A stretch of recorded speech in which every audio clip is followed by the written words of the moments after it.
देखो मेरे पास 3 वेरिएबल है।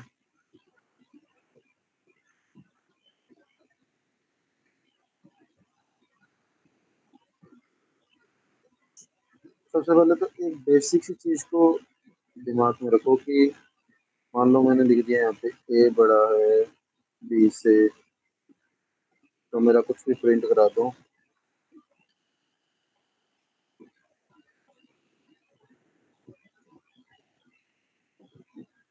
एल इज, मान लो मैं यहाँ पे कुछ भी लगा देता हूँ बी बड़ा है सी से, तो मेरा कुछ भी प्रिंट करा दो।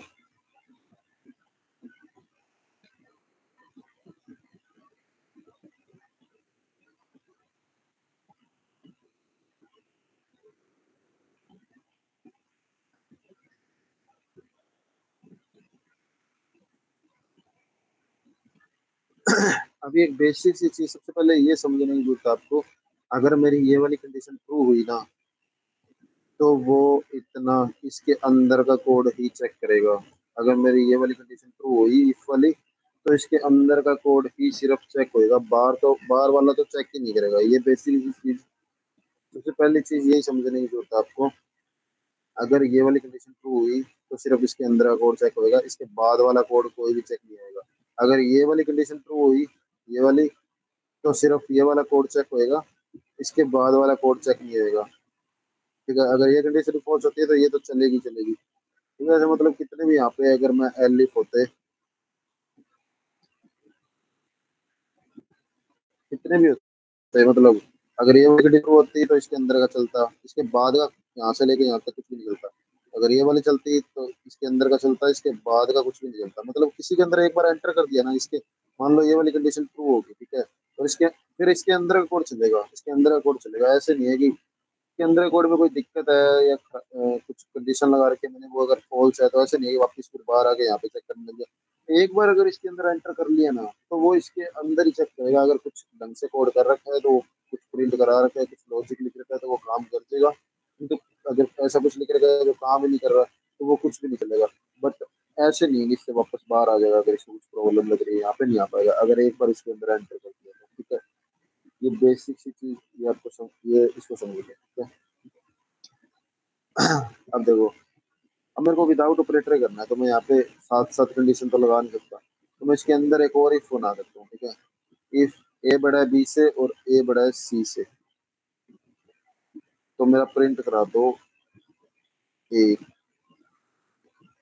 ठीक है, अब देखो, अगर मेरा ए बड़ा हुआ बी से, जो कि है बी से बड़ा, बट मैंने एक कंडीशन अंदर और लगा रखी है, ए बड़ा है सी से, ए बड़ा है सी से, बट ए तो सी से बड़ा नहीं है, तो ये ए तो प्रिंट होएगा ही नहीं। ये वाली कंडीशन तो फॉल्स होगी। तो इस, अब जैसे बाहर वाले की भी काम कर रहा है ना कि इसके अंदर एंटर कर दिया, यहाँ पे एंटर कर दिया, तो ये वाला कोड चल रहा है जैसे ही।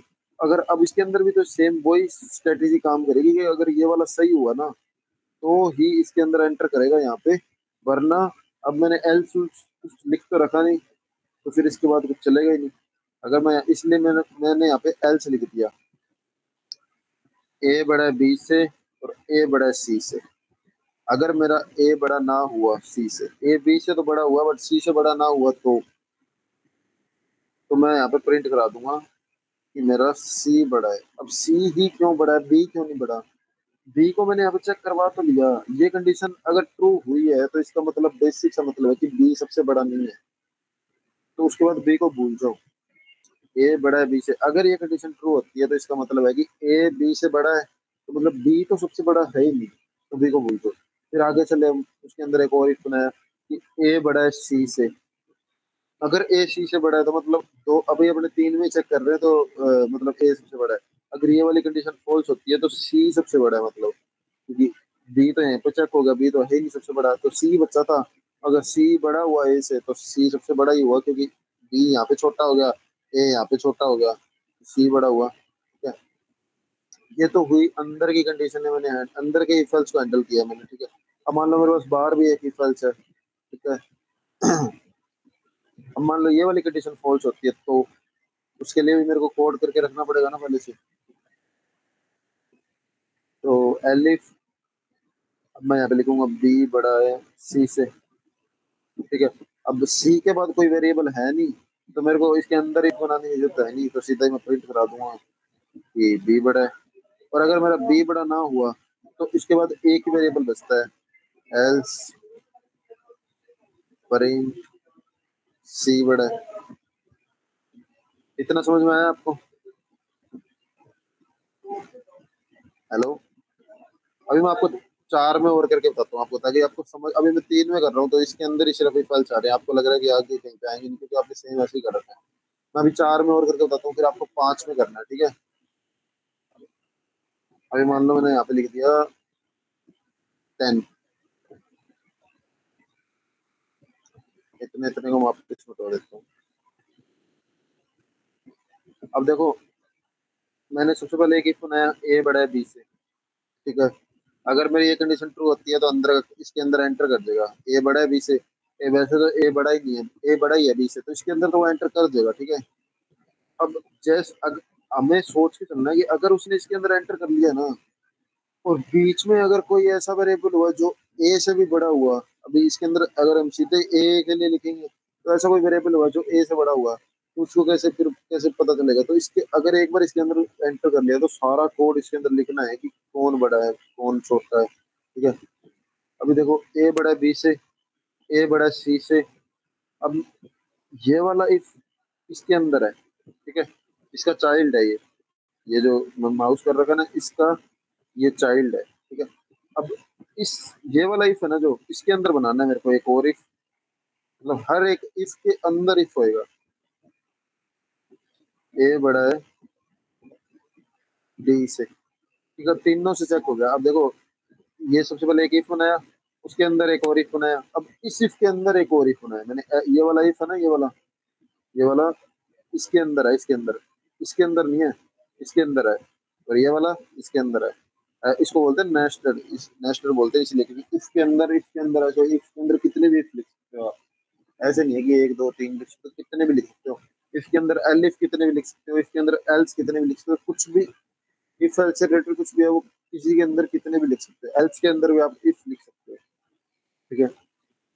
अभी देखो, ए बड़ा बी से, ए बड़ा सी से, ए बड़ा डी से, तो मतलब ए बड़ा है। बट अगर इन तीनों में से कोई भी मेरी एक कंडीशन या दो कंडीशन फॉल्स होगी अंदर आने के बाद, मान लो यहाँ पे तो बड़ा था मेरा, ए बी से बड़ा है, मैंने लिखा कि ए सी से भी बड़ा है, बट ए सी से तो बड़ा नहीं है, यहाँ पे मेरा फॉल्स हो गया। तो अगर मैं सीधा ऐसे करके छोड़ दूंगा कोड, और सीधा इसका एलिफ बना के छोड़ दूंगा यहाँ पे, वो एलिफ वाला वो वाला कोड लिख दूंगा, तो फिर मेरा मतलब वो चलेगा ही नहीं यहाँ वाला कोड, क्योंकि उसने एक बार इसके अंदर एंटर कर लिया है। तो मेरे को यहाँ पे सारी कंडीशन को फॉलो करना पड़ेगा, ठीक है? मैं सबसे पहले ना जो आपका सबसे अंदर वाला इफ है ना उससे स्टार्ट करो, ताकि आपको इजी लगेगा, ठीक है? अभी देखो, यहाँ पे सबसे अंदर वाले इफ में क्या लिखा है मैंने, ए बड़ा है डी से। ए को सबसे लास्ट वाले वेरिएबल से चेक किया, सबसे लास्ट वाले से, ए बड़ा है डी से, ठीक है? अगर ए डी से बड़ा ना हुआ तो क्या होएगा, मतलब डी बड़ा है, क्योंकि ऊपर इन यहाँ पे तभी पहुंचेगा ना तब जब बी और सी से बड़ा होएगा ए, तो मतलब बी और सी तो बड़े हैं ही नहीं, मतलब सबसे बड़े तो नहीं है, तो डी बचा एक। यहाँ पे तभी पहुंचेगा जब ये दोनों कंडीशन ट्रू होएगी, तो मतलब ए इन दोनों से तो बड़ा है बट इससे बड़ा नहीं है, तो यही और है भी ये लास्ट वेरिएबल, तो मतलब इस ये सबसे बड़ा है, तो यहाँ पे क्या आएगा, डी सबसे बड़ा है। अब देखो, ये इतना इतना कंप्लीट हो चुका है। अब यहाँ पे आ जाओ, मेरा ए बड़ा है सी से, अगर ए सी से बड़ा ना हुआ तो ए सी से बड़ा है भी नहीं, ठीक है? ये कंडीशन मेरी फॉल्स होगी, तो इसका भी मेरे को कुछ एल्स बनाना पड़ेगा।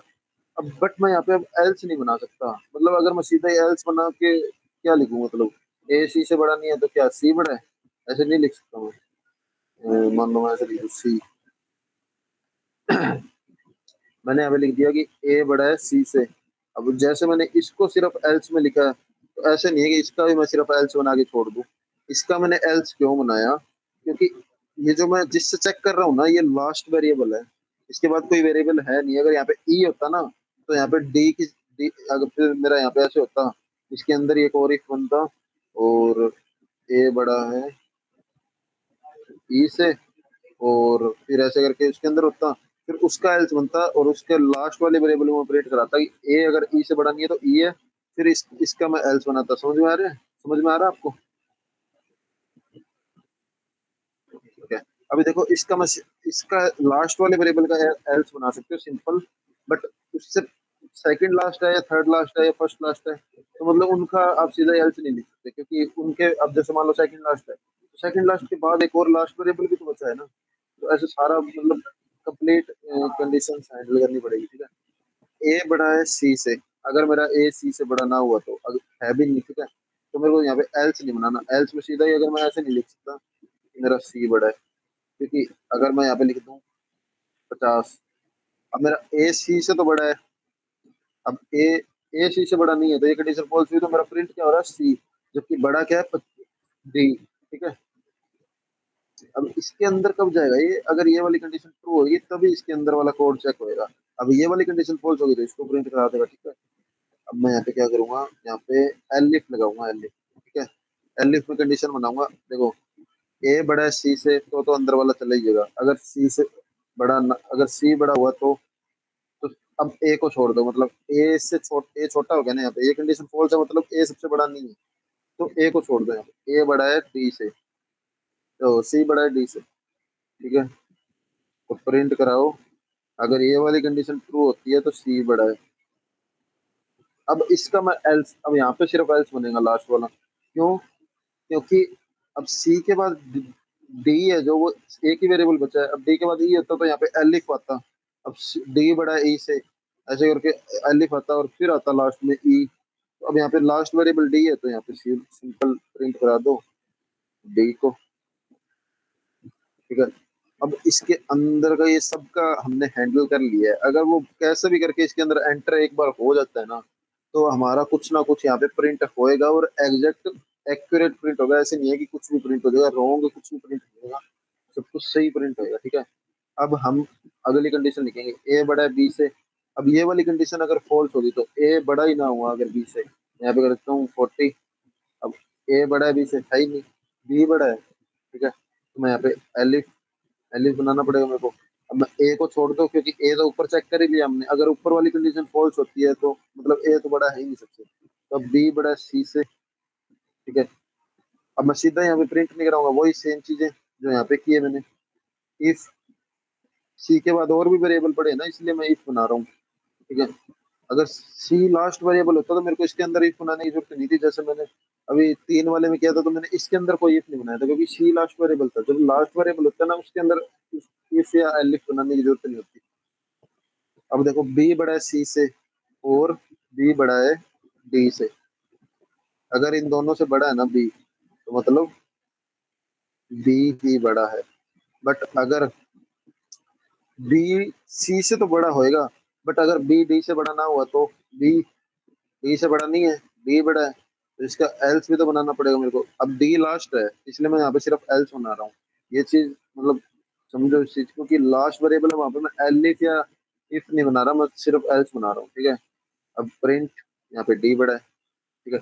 बट अगर मेरा बी सी से बड़ा ना हुआ तो ये वाली कंडीशन फॉल्स हुई, तो अब मेरे को यहाँ पे इसके बाहर वाले और बनानी है। इफ एलिफ सी बड़ा है डी से, ठीक है।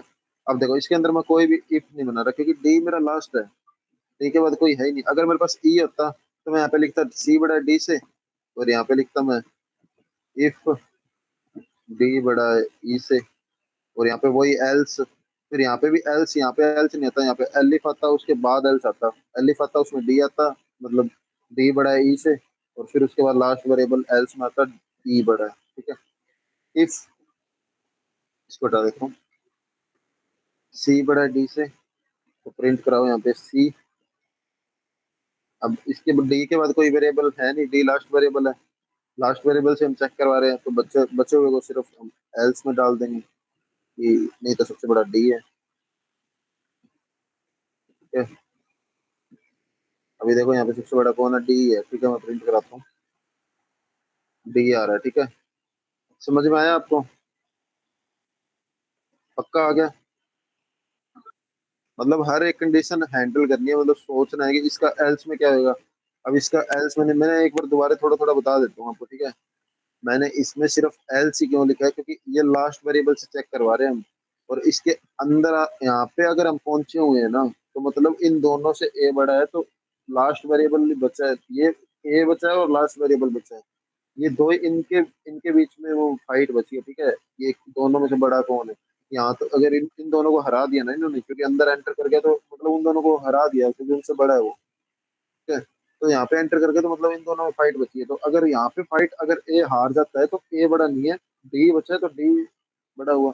और यहाँ पे मैंने एल एफ इसलिए लिखा है क्योंकि सी के बाद एक वेरिएबल और बचा हुआ है, सी लास्ट वेरिएबल नहीं है।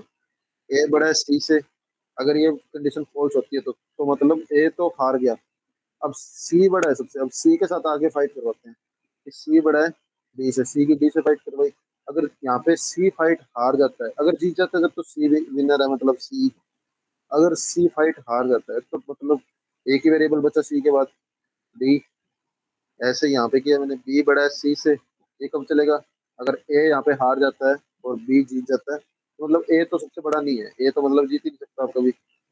अब तो मतलब फिर बी को सी से कंपेयर कराएंगे।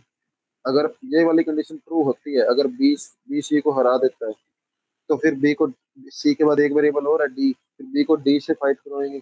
अगर बी इसमें जीत जाता है तो बी बड़ा है, और बी के बाद कोई वेरिएबल बचा नहीं है तो मतलब डी बड़ा है। और अगर ये वाली कंडीशन फॉल्स होती है तो फिर सी विनर है, तो सी को फिर सी के बाद एक वेरिएबल और आता है डी, तो डी से फाइट करवाएंगे। उसके बाद कोई वेरिएबल है नहीं तो उसको सीधा एल्स में लिख देंगे, अगर ये वाला सी हार जाता है तो उसको एल्स में लिख देंगे। आया समझ में। तो अब आपको पांच में से ग्रेटर फाइंड करना है, ठीक है। पांच में से हो जाए तो मेरे को स्क्रीनशॉट भेज देना। ओके, कोई डाउट हो तो मैसेज कर लेना। ठीक है।